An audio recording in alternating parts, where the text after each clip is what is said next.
Welcome back. We're going to make carnitas. So I'm very excited. I love carnitas. We call it pulled pork, but the difference between carnitas and pulled pork is usually carnitas are crusty on the outside. One of the things that I like to say about carnitas is it's so versatile. Just like, lots of meats that we cook, braise, break down, we can do so much with it. So the same with carnitas. So I sent a text to my family to ask them, we're making carnitas, what do you want to do with it tonight? Are we gonna have street tacos? You want quesadillas? How about a torta? Maybe just carnitas, beans and rice. Some flour tortillas on the side. That's always good. I haven't heard back yet, but I'll let you know. But first of all, we gotta make our carnitas. So there's a million different ways to do this, but the standard recipe is to braise them. And usually you braise them in their own fat, pork fat, lard. I don't have any of that today, but when I do it in the Instapot, I don't use the pork fat. And so that makes it pretty easy for most people, and I'm going to show you how I do it. So we still use mostly the same Mexican seasonings, the orange, garlic, the onion, and my secret ingredient is the beer. And this is a limey, salty beer to match with our citrus. So I won't be adding a lot of salt to the meat because it's in the beer. So let's get started. I have a 3-pound pork butt that I have cut up into large chunks, and I'm going to put it in my Instapot, and I'm going to season it really well in the Instapot. Let me get the spoon out of my drawer here. So let's get this in the pot. Now this has been trimmed really well, but it will still have a lot of fat and break down a lot of juices. So we will be mindful of that, but I'm still going to add liquid to the bottom of the pan to help the pressure cooker pressure up steam and provide the tenderization that we would like, as well as adding our citrus, and our beer will also help tender. Mexican seasoning, it's my special blend I make, and I'll put the ingredients, but mainly it has chilies in it, chili powders. It's got garlic, it's got paprika, it's got everything you ever want, all in one. It's got Mexican oregano, onion powder, onion salt. It has it all in there. So, and we use it for everything. We use it for tacos and just about everything. So I coated that side, I flipped it over, and I'm giving it a generous coating on the other side. And then I think we're good. Yeah, that looks pretty good to me. So then, the next thing we're going to do, well, I think I might add a little more on that one right there. It looks a little better.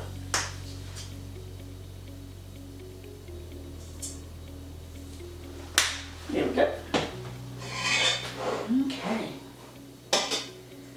That looks good. So now, that's what to do with my spoon. There you go. I'm going to go ahead and cut this onion up a little bit. It'll pressure cook and then it'll get really soft. But I'm just going to throw it in there. I'm going to throw these garlics in there. They're going to get really soft and break down too. I'm going to go ahead and squeeze my orange juice in here. And I'm going to throw that whole orange in there. Then I'm going to do this half, but I won't put this one in. I'll leave it out. There you go. And then I'm going to put enough beer to cover the bottom of my pan by about 1.5 inches. So here goes my secret ingredient. Gotta be careful and don't rub off your...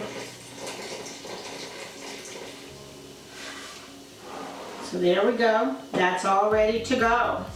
So now we're ready to put it in the Instapot, put the lid on it and start it up. So let's get that on.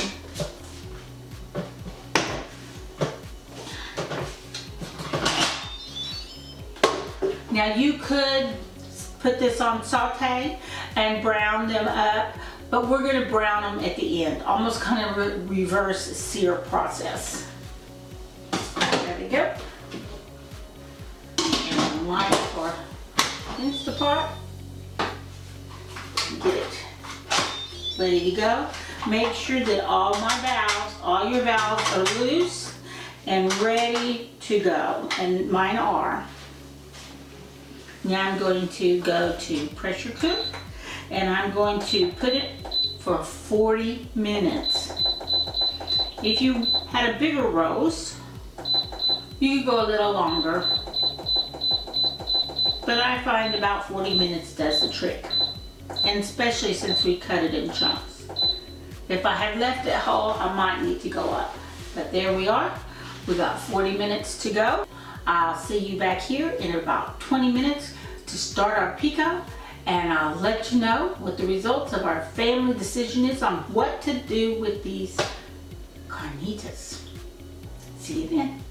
Be back. I'm back, and the verdict is tacos. Of course, I should have known.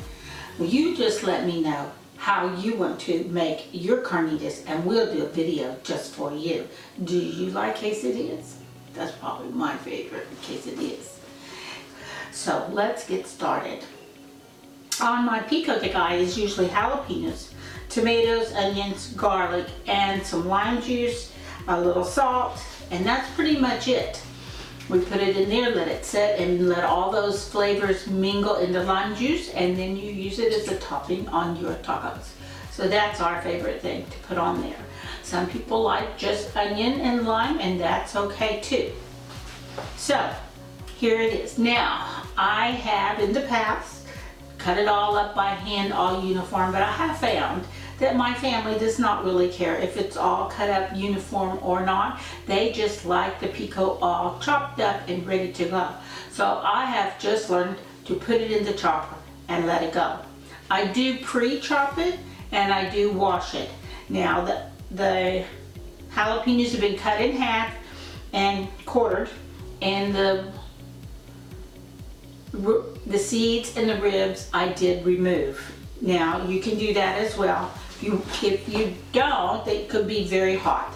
I think jalapenos are mildly hot, but if you leave the seeds in the ribs, it takes it up a notch or two. So I always take mine out. That way everybody can enjoy the pico. The tomatoes I did the same way. I cut them in big chunks, and I also took out the seeds, and I just slice down the middle like that, and then I take them out so that I have just the meat left. And these are Roma tomatoes because I find they're firmer. They still taste really good, but they're not as juicy, so they stay firmer when I put them in the chopper. Of course, a big white onion, you could use yellow onion, but I like the white onion in it. And I've got some garlic here, about three large cloves, and a lemon for lemon juice. Okay, so we're gonna just put these in here, and I'll put these jalapenos and onion in first. I'm gonna do about half of this. Now what I like to do is think about my ratios. Is I like equal parts, equal amounts of onions and jalapenos and tomatoes. And sometimes when I just do it randomly like this, I don't know if I'm kind of equal until I blend it. And then if I have too much, then I have to add more, blah, blah, blah. And you can blend it and measure it out if you want, but I don't. So I'm gonna go ahead and put the salt in. Salt. I'm gonna go ahead and press my garlic in. Even though I've chopped it up and it will get even chopped, it still will not be as fine as when it is pressed. So I do like to press my garlic in, so I'm gonna go ahead and do that.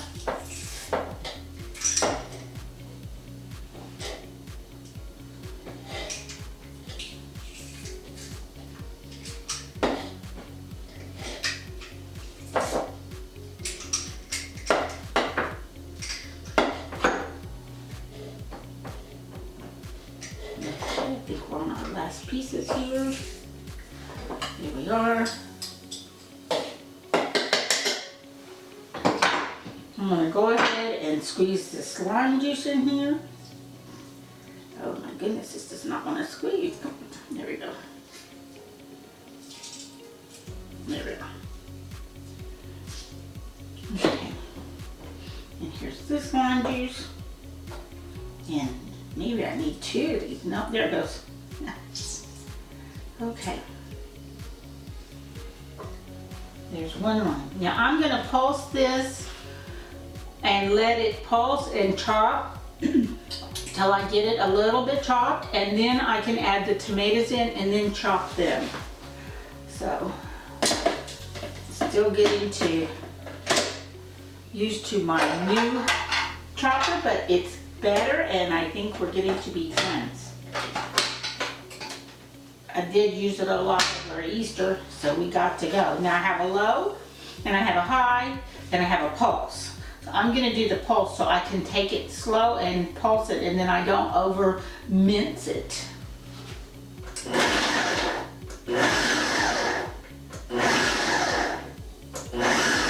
There we go. That's looking good. Now remember, I'm still gonna add tomatoes, and then they're gonna pulse and chop that even more. I think I'll go 1 more round. There we go. That looks pretty good. See, I can drop my tomatoes down in there now.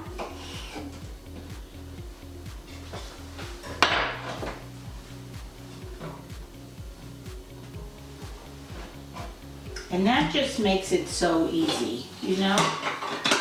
And I have cut and cut. And so if you look at, if I look at it, I think I'm pretty equal. Onions, the white and green is pretty equal, blended through. So I don't think I'll be adding any more onion to that. So there we go.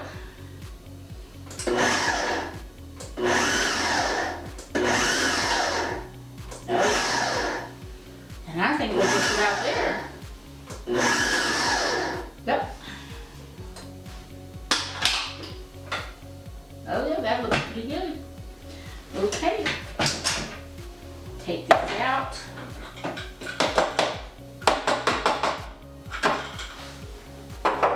And there we have it. There's our pico. So that is so much easier than sitting and chopping every little thing. And it looks really good. My family loves it.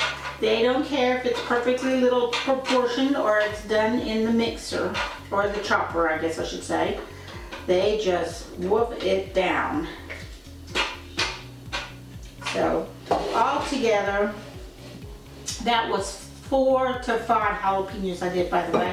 2 Roma tomatoes, maybe a little over a half of white onion, a lime, and like I said, 2 to 3 large garlics are in here. And it's good sprinkling of salt. So that is ready to go. Okay, we got our avocados. And yes, when we were doing our prep, I did wash the avocados. I always wash them. So there we go. I'm gonna go ahead and cut it straight down the middle, all the way around, twist and turn, and then I'm going to pry it apart, just like that. And then I am going to do this very carefully. I am going to smack my knife into the seed. Then I'm going to twist. Pull it out, and there you go. Okay. Now I'm going to make this chunky today, and we're going to slice it like so. And then we're going to scoop it out.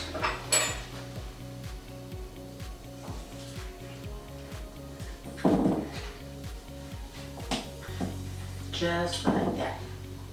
There we go. Now we'll do the same thing to the other 3.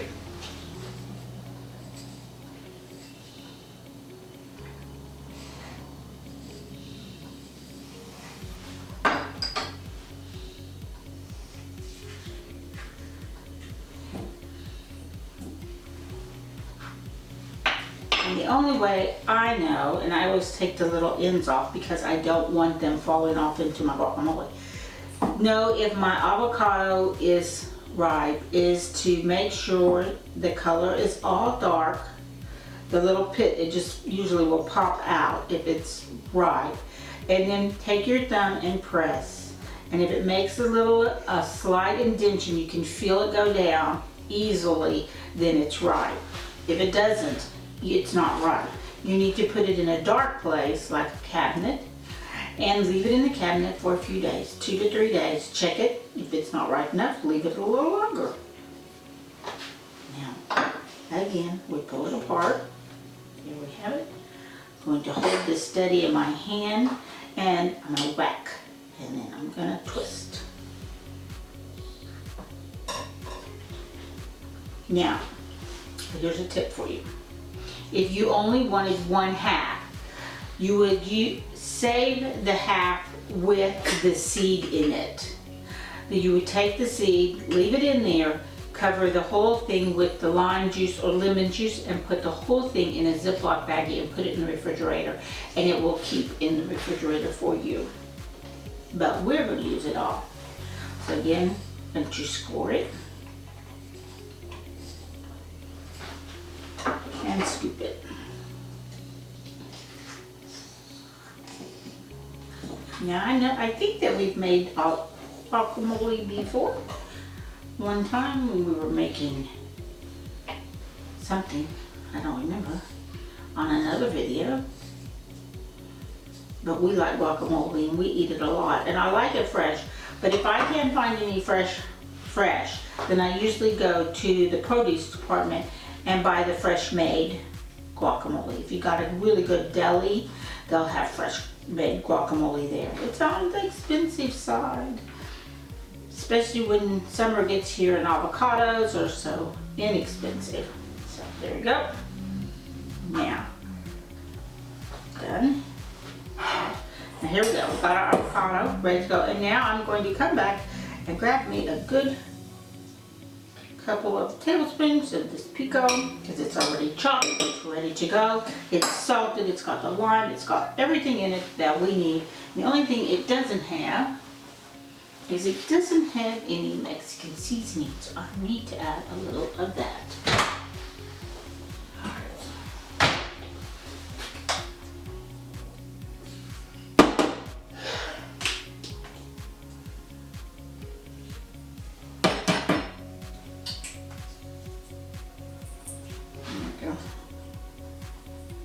What's that, 1/2 teaspoon maybe? And then my other secret ingredient that I always add to my guacamole is my lime salt.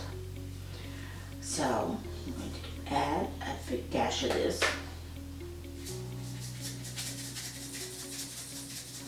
It will also help keep it a little bit green, but it's just lime salt. Close this back up. And then we're just going to blend all that together. And I'm going to try and leave it a bit chunky. I don't want to smash it up too big, because instead of doing slices of avocado, this is what we're doing. So I can smash a couple to get a creamy base, and then mix. And there we have it. And that's all I want. A real chunky guacamole. There we go. So there you have it, pico and chunky guacamole. So our carnitas are ready. They look really good. So you can see, and I'm going to just take my big slotted spoon and I'm going to dip them out, and I'm going to put them on this aluminum tray here. And they are a little crispy on the top, as you can see, but I'm going to pull them apart. Then we're going to stick them under the broiler for a few minutes just to get a little extra crispy on the top. So I'll take these out, and I will be saving the juice. I will strain it, and I will let it separate, and I will save it. I will use it for rice or beans, or when I want to season something up, because it is really good to use for seasoning. Here's our fork, and all I'm going to do is pull them apart like so. All the way through. Pull them all apart, and then they go under the broiler to be toasted. Well, let's wrap up this dinner for our carnitas. As you can see, they got really crunchy under the broiler. Turned out really well. I just fried some little corn tortillas, pre-made corn tortillas. Got my beans in over here, refried them. And then our pico and a guacamole that we put together. So I'm gonna sneak in here and get me one before the whole gang gets here and make me a taco. I'm gonna get me some beans. Oh, these look so good. Give me a little taco. Pick me out some good pieces here. There we go.